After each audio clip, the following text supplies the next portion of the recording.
Police ವತಿಯಿಂದ ಸುಮಾರು 5 ಪ್ರಕರಣಗಳನ್ನು ಪತ್ತೆ ಮಾಡಿ ಸುಮಾರು 42 ಲಕ್ಷ ರೂಪಾಯಿ ಮೌಲ್ಯದ ವಸ್ತುಗಳನ್ನು ಮತ್ತು ಆಭರಣಗಳನ್ನು ಮತ್ತು ಹಣವನ್ನು ಇವತ್ತಿನ ದಿನ ವಶಪಡಿಸಿಕೊಳ್ಳಲಾಗಿದೆ. ಇದಕ್ಕೆ ಸಂಬಂಧಪಟ್ಟಂತೆ 5 ಪ್ರಕರಣಗಳಲ್ಲಿ 2 ಪ್ರಕರಣಗಳು ಸುಲಿಗೆ ಪ್ರಕರಣಗಳು, ಇನ್ನೂ 2 ಪ್ರಕರಣಗಳು ಮನೆಗಳ್ಳತನ ಪ್ರಕರಣಗಳು, 1 ಪ್ರಕರಣ ಬೈಕ್ ಕಳ್ಳತನ ಆಗಿರ್ತಕ್ಕಂಥದ್ದು. ಈ 2 ಸುಲಿಗೆ ಪ್ರಕರಣಗಳಲ್ಲಿ ಬಹಳ ಮುಖ್ಯವಾಗಿರ್ತಕ್ಕಂಥ ಸುಲಿಗೆ ಪ್ರಕರಣ ಅಂತಂದರೆ ನಮ್ಮ ಹೊನ್ನಳ್ಳಿ ಪೊಲೀಸ್ ಠಾಣೆ ವ್ಯಾಪ್ತಿಯಲ್ಲಿ ಮಾರ್ಚ್ ತಿಂಗಳಲ್ಲಿ 27ನೇ ತಾರೀಕು ಆಗಿರ್ತಕ್ಕಂಥ ಒಂದು ಪ್ರಕರಣ. ಈ ಪ್ರಕರಣದಲ್ಲಿ ಫಿರ್ಯಾದಿದಾರರು ಇವರು ಮೂಲತಃ ಭದ್ರಾವತಿ ತಾಲೂಕಿನವರು. ವಿಜಯನಗರ ಜಿಲ್ಲೆ ಹಗರಿಬೊಮ್ಮನಹಳ್ಳಿಯಲ್ಲಿ ಒಂದು ಜಮೀನು ಇರುತ್ತೆ ಇವ್ರದ್ದು. ಆ ಜಮೀನನ್ನು ವ್ಯಾಪಾರ ಮಾಡಿ ಬಂದಿರತಕ್ಕಂಥ ಹಣವನ್ನು ತಮ್ಮ ಸ್ನೇಹಿತರೊಂದಿಗೆ ಹೋಗಿ ಪಡೆದುಕೊಂಡು ವಾಪಸ್ಸು ಬರ್ತಿರಬೇಕಾದ್ರೆ ಹೊನ್ನಳ್ಳಿ ಪೊಲೀಸ್ ಠಾಣೆ ವ್ಯಾಪ್ತಿಯ ಕೋಮಾರನಹಳ್ಳಿಯ ಕಣಿವೆಯಲ್ಲಿ ಒಂದು ಇಟಿಯೋಸ್ ಕಾರು ಅವರಿಗೆ ಡಿಕ್ಕಿ ಹೊಡೆದಂಗೆ ಮತ್ತು ಎಕ್ಸಿಡೆಂಟ್ ಮಾಡಿದ ರೀತಿಯಲ್ಲಿ ಬಂದು ಅವ್ರ ಜೊತೆ ಜಗಳ ತೆಗೆದು ಅವರನ್ನು ಹಲ್ಲೆ ಮಾಡಿ ಓಮ್ನಿ ಕಾರ್ನಲ್ಲಿರ್ತಕ್ಕಂಥ ಫಿರ್ಯಾದಿದಾರರು ಚಲಾವಣೆ ಮಾಡಿಕೊಂಡು ಬರ್ತಿರ್ತಕ್ಕಂಥ ಓಮ್ನಿ ಕಾರ್ನಲ್ಲಿರ್ತಕ್ಕಂಥ 2 ಬ್ಯಾಗ್ಗಳನ್ನು ಎತ್ಕೊಂಡು ಹೋಗ್ತಾರೆ. ಎತ್ಕೊಂಡು ಹೋಗಿ ನೋಡಿದಾಗ ಒಂದು ಬ್ಯಾಗಲ್ಲಿ ಹಣ ಇರುತ್ತೆ, ಇನ್ನೊಂದು ಬ್ಯಾಗಲ್ಲಿ ಕೇವಲ ದಾಖಲಾತಿಗಳು ಮತ್ತು ಬಟ್ಟೆ ಇರ್ತವೆ. ಆ ಒಂದು ದಾಖಲಾತಿಗಳು ಮತ್ತು ಬಟ್ಟೆ ಇರ್ತಕ್ಕಂಥ ಬ್ಯಾಗನ್ನು ಅಲ್ಲಿಂದ ಸುಮಾರು ದೂರದಲ್ಲಿ ಬಿಸಾಕಿ ಉಳಿದ ಹಣ ಇರ್ತಕ್ಕಂಥ ಬ್ಯಾಗನ್ನು ಸುಲಿಗೆ ಮಾಡಿಕೊಂಡು ಹೋಗಿರ್ತಾರೆ. ಇದು ರಾತ್ರಿ ಸುಮಾರು 11:30ರಿಂದ 12 ಗಂಟೆ ಮಧ್ಯದಲ್ಲಾಗಿರ್ತದೆ. ಅದೊಂದು ನಿರ್ಜನ ಪ್ರದೇಶ.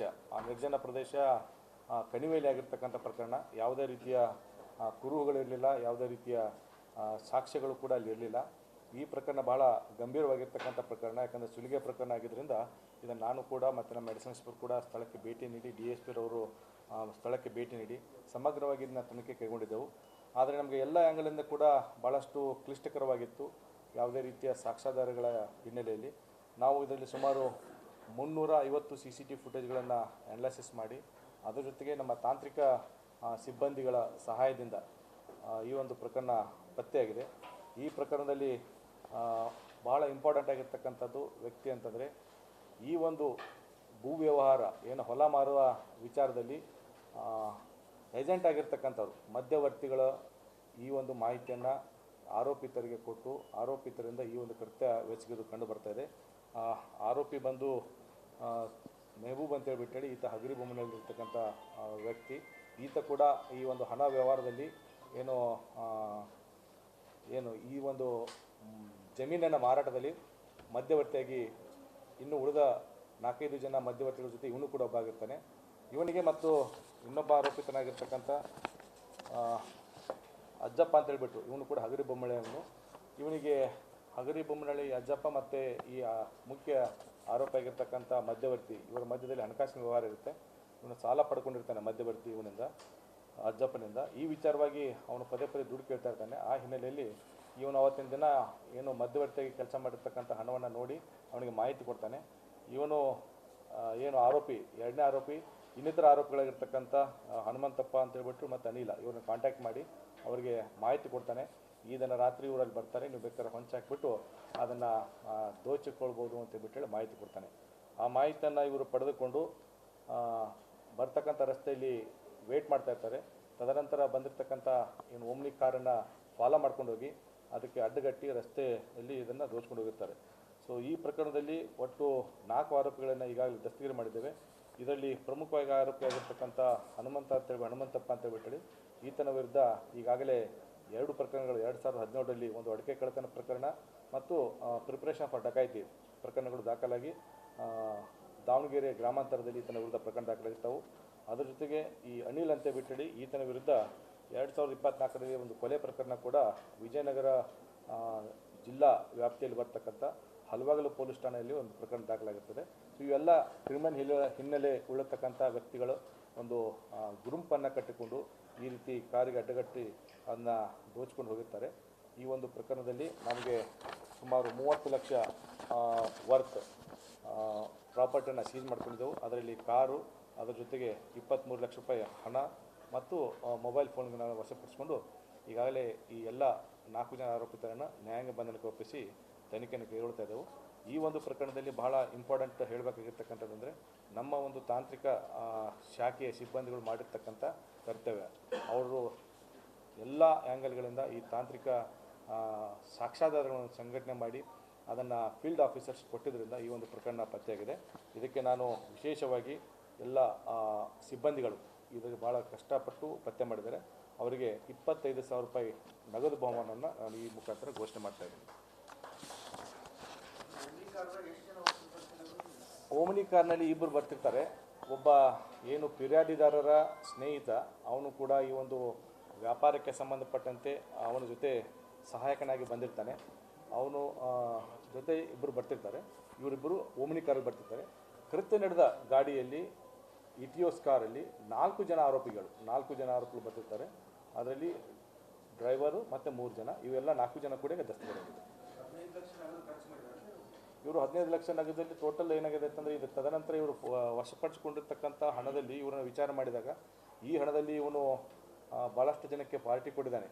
ತದನಂತರ ಇವನು ಕೃತ್ಯ ನಡೆದ ನಂತರ ಬೇರೆದವರಿಗೆ ಹಣ ಹಂಚಿ ಉಳಿದ ಹಣವನ್ನು ತನ್ನ ಮನೆ ಕಟ್ಟಕ್ಕೂ ಕೂಡ ಇದಕ್ಕೆ ಉಪಯೋಗಿಸ್ಕೊಂಡಿದ್ದಾನೆ ಅಂತ ಕೇಳಿದೆ. ಇನ್ನೂ ತನಿಖೆ ನಡೀತಾ ಇದೆ. ಈಗ ಒಟ್ಟು ಗೋವಾಕ್ಕೆ ಹೋಗಿಲ್ಲ, ಇಲ್ಲೇ ಊರಲ್ಲಿ ಏನೋ ಪಾರ್ಟಿ ಮಾಡಿದ ಅಂತ ಬಿಟ್ಟು ಮಾಹಿತಿ ಇದೆ.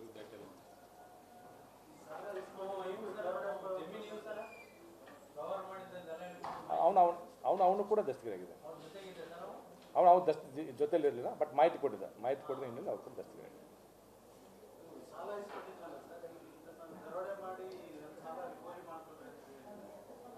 ಅವನು ಸಾಲ ಈ ಮಧ್ಯವರ್ತಿ ಮತ್ತು ಇನ್ನೊಂದು A2 ಆರೋಪಿ ಮಧ್ಯದಲ್ಲಿ ಹಣದ ವ್ಯವಹಾರ ಇತ್ತು.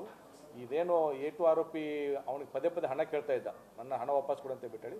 ಆ ವಿಚಾರವಾಗಿ ನೋಡಿ, ಈ ಥರ ಹಣ ಹಿಂಗೆ ದೊಡ್ಡ ವ್ಯವಹಾರ ಆಗ್ತಾಯಿದೆ, ಈ ವ್ಯವಹಾರದಲ್ಲಿ ನೀವು ಸಾಧ್ಯವಾದರೆ ಇದನ್ನು ದೋಚ್ಕೊಂಡು ಹೋಗ್ಬೋದು ನೋಡಿ ಅಂತ ಬಿಟ್ಟು ಮಾಹಿತಿ ಕೊಟ್ಟಿರ್ತಾನೆ. ಸೊ ಆ ಮಾಹಿತಿಯನ್ನು ನಾವು ತಾಂತ್ರಿಕವಾಗಿ ಬಳಸಿಕೊಂಡು ಆನಂತರ ವೆರಿಫೈ ಮಾಡಿದಾಗ ಇದು ಪತ್ತೆಯಾಗಿದೆ. ಸೊ ಇನ್ನೊಂದು ಪ್ರಕರಣ ಬಂದು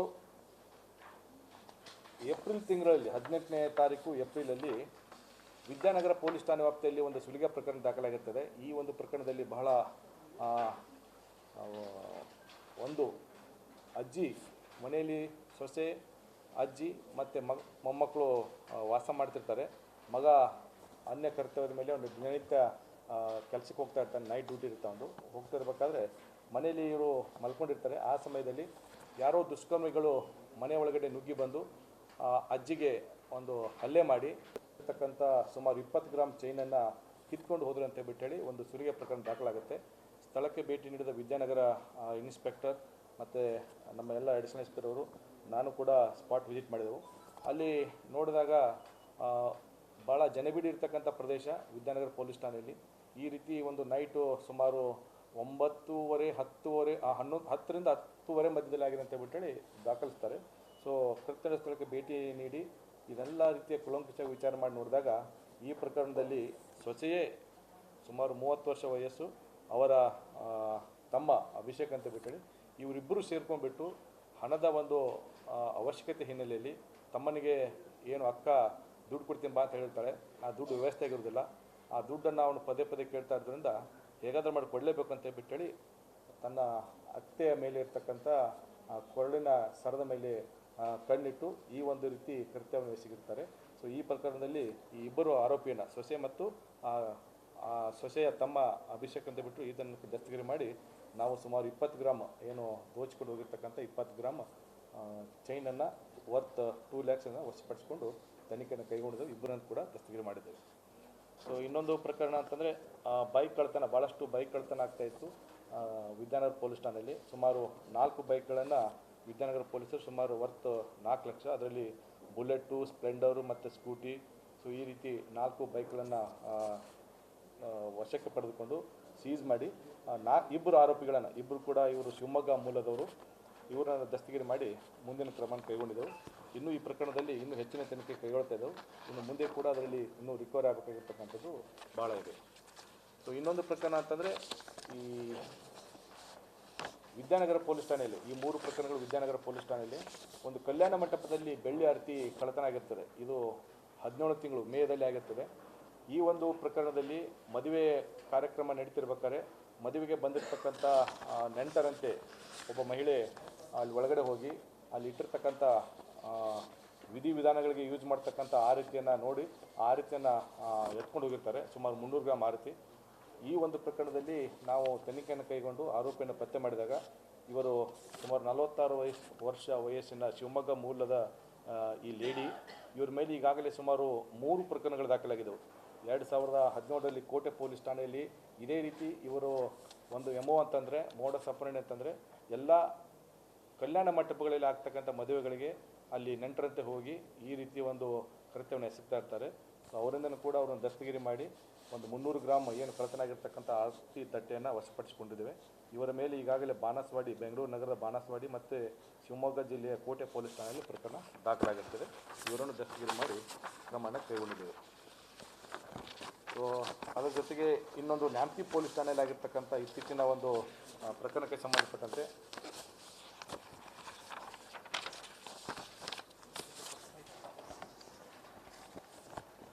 ದಿನಾಂಕ 29/4/2026 ನ್ಯಾಮತಿ ಪೊಲೀಸ್ ಠಾಣೆ ವ್ಯಾಪ್ತಿಯ ಯರಗನಾಳ ಗ್ರಾಮದಲ್ಲಿ ಏನು ಫಿರ್ಯಾದಿದಾರಾಗಿರ್ತಕ್ಕಂಥ ಸುಮಾರು 40 ವರ್ಷ ವಯಸ್ಸಿನ ಶಾರದಾ ಅಂತ ಬಿಟ್ಟಳಿ ಮಹಿಳೆ, ಇವರು ತಮ್ಮ ಹತ್ತಿರದಲ್ಲಿ ಇರ್ತಕ್ಕಂಥ ಪರಿಚಯಸ್ಥರ ಮತ್ತು ಸಂಬಂಧಿಕರ ಮನೆಗೆ ಹೋಗಿ ಮಾತನಾಡಬೇಕಂತ ಬಿಟ್ಟಳಿ ಸಾಯಂಕಾಲ ಹೋಗಿರ್ತಾರೆ. ಆ ಸಂದರ್ಭದಲ್ಲಿ ಮನೆ ಬೀಗವನ್ನು ಜಸ್ಟ್ ಲಾಕ್ ಮಾಡಿ ಹೋಗಿರ್ತಾರೆ ಮುಂಭಾಗದಲ್ಲಿ. ತದನಂತರ ಬಂದು ನೋಡಿದಾಗ ಆ ಮುಂಭಾಗ ಲಾಕ್ನ ತೆಗೆದು ಒಳಗಡೆ ಹೋಗ್ಬೇಕಂತ ಬಿಟ್ಟು ಟ್ರೈ ಮಾಡಿದಾಗ ಒಳಗಡೆ ಲಾಕ್ ಆಗಿರ್ತದೆ.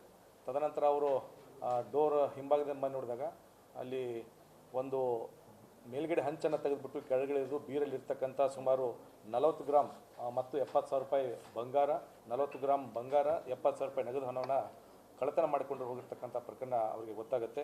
ತದನಂತರ ಈ ಒಂದು ತನಿಖೆಯನ್ನು ಕೈಗೊಂಡಿರ್ತಕ್ಕಂಥ ನಮ್ಮ ನ್ಯಾಮತಿ ಇನ್ಸ್ಪೆಕ್ಟರ್ ಅವರು ಆರೋಪಿತನಾದ ಸುಮಾರು 36 ವರ್ಷ ವಯಸ್ಸು ಶಿವರಾಜ್ ಅಂತ ಬಿಟ್ಟೇಳಿ, ಈತ ಮೂಲತಃ ಶಿಕಾರಿಪುರದವನು.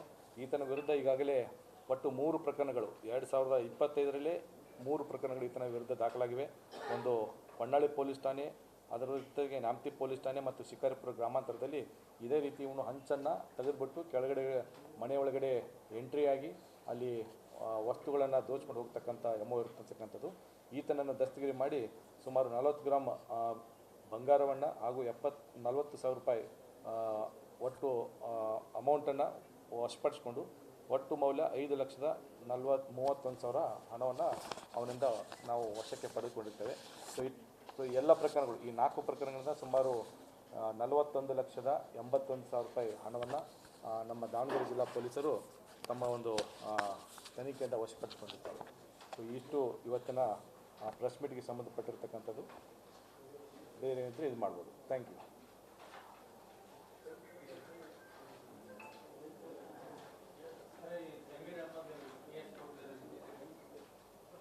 ಅದು ಅದಕ್ಕೆ ಸಂಬಂಧಪಟ್ಟಂತೆ ಈಗ ಅವರು ಕೊಟ್ಟಿದ್ದಾರೆ, ಅದನ್ನು ಒಂದು FIR ಹಾಕಿಸ್ಕೊಂಡು ತನಿಖೆ ಕೈಗೊಳ್ತಾ ಇದ್ದೆವು.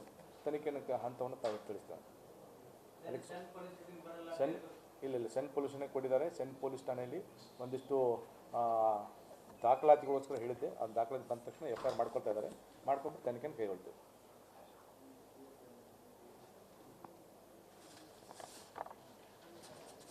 ಸುಮಾರು 45 ವರ್ಷ ವಯಸ್ಸು.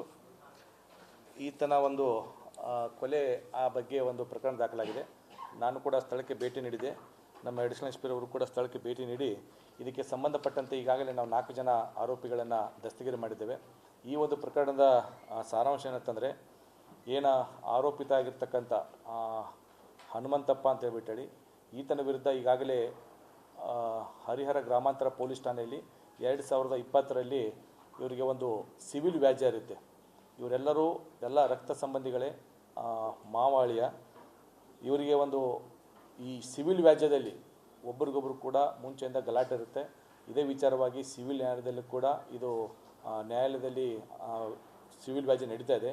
ಈ ಸಂದರ್ಭದಲ್ಲಿ ನಿನ್ನೆ ದಿನ ಅಂದರೆ 2ನೇ ತಾರೀಕು ಬೆಳಿಗ್ಗೆ ಸುಮಾರು 9 ಗಂಟೆ ಸಮಯದಲ್ಲಿ ಹೊಂಗೆ ಮರ ಏನು ಬೆಳೆದಿರ್ತದೆ, ಆ ಹೊಂಗೆ ಮರದ ಟೊಂಗೆ ಈ ಆರೋಪಿತನ ಒಂದು ಸೆಡ್ ಇರುತ್ತೆ, ಒಂದು ದನದ ಕೊಟ್ಟಿಗೆ ಇರುತ್ತೆ, ಆ ಕೊಟ್ಟಿಗೆ ಮೇಲೆ ಬಂದಿರ್ತದೆ ಅಂತ ಬಿಟ್ಟೇಳಿ ಅದನ್ನು ಕಡಿಬೇಕಂತ ಬಿಟ್ಟೇಳಿ ಕಡಿತಿರೋ ಸಂದರ್ಭದಲ್ಲಿ ಅದರ ಅಪೋಸಿಟ್ ಇರ್ತಕ್ಕಂಥ ಅವರ ಅಪೋಸಿಟ್ ಮನೆಯಲ್ಲಿರ್ತಕ್ಕಂಥ ಮೃತ ಆಗಿರ್ತಕ್ಕಂಥ ಲಂಕೇಶ್ ಮತ್ತು ಆತನ ಅಣ್ಣ ಚಂದ್ರಶೇಖರ್ ಇವರು ಇರ್ತಾರೆ. ಇವರು ಅದಕ್ಕೆ ಅಡೆತಡೆ ಮಾಡ್ತಾರೆ. ಯಾಕೆ ನೀವು ಇಲ್ಲಿ ಕಡಿತಾ ಇದ್ದೀರಾ ನಮ್ಮ ಮರ ಅಂತ ಬಿಟ್ಟೇಳಿ. ಸೊ ಈ ವಿಚಾರವಾಗಿ ಅಲ್ಲಿ ಇರ್ತಕ್ಕಂಥ ಇತರ ಸಂಬಂಧಿಗಳು ಎಲ್ಲರೂ ಕೂಡ ಒಬ್ಬರಿಗೊಬ್ಬರು ಹಲ್ಲೆ ಮಾಡಿಕೊಂಡು ತದನಂತರ ಇವನಿಗೆ ಎದೆಗೆ ಕಲ್ಲಿನಿಂದ ಹೊಡೆದು ಸಾಯಿಸಿದ್ದಾರಂತೆ ಬಿಟ್ಟೇಳಿ ಪ್ರಕರಣ ದಾಖಲಿಸಿದ್ದಾರೆ. ಈ ಪ್ರಕರಣ ನಾವು ದಾಖಲಿಸಿಕೊಂಡು ತನಿಖೆಯನ್ನು ಕೈಗೊಳ್ತಾ ಇದ್ದೇವೆ. ಈಗಾಗಲೇ ಇದಕ್ಕೆ ಸಂಬಂಧಪಟ್ಟಂತೆ 4 ಜನ ಆರೋಪಿಗಳನ್ನು ದಸ್ತಗಿರಿ ಮಾಡಿ ಮುಂದಿನ ಕ್ರಮವನ್ನು ಕೈಗೊಳ್ತಾ ಇದ್ದೇವೆ. ಯಾವುದೋ ಅದರಲ್ಲಿ ಒಂದೇ FIR ಆಗಿರ್ತಕ್ಕಂಥದ್ದು CWC ಅವರು ರಿಪೋರ್ಟ್ ಕೊಟ್ಟಿದ್ದಾರೆ. ಆ ರಿಪೋರ್ಟನ್ನು ಕೂಡ ನಮ್ಮ ತನಿಖೆಗೆ ಅಳವಡಿಸಿಕೊಂಡು ತನಿಖೆಯನ್ನು ಕೈಗೊಳ್ತಾ ಇದ್ದೆವು. ಇದಕ್ಕೆ ವಿಚಾರಕ್ಕೆ ಸಂಬಂಧಪಟ್ಟಂತೆ ಏನು ಬೇಲ್ ಕ್ಯಾನ್ಸಲೇಷನ್ಗೆ ಸಂಬಂಧಪಟ್ಟಂತೆ ನಾವೇನು ಅಪೀಲ್ ಹಾಕಿದ್ದೆವು, ಆ ಅಪೀಲು 6ನೇ ತಾರೀಕು ಪೋಸ್ಟ್ಪೋನ್ ಆಗಿದೆ. 6ನೇ ತಾರೀಕು ನಂತರ ಏನಾಗುತ್ತೆ ನೋಡೋಣ. Thank you.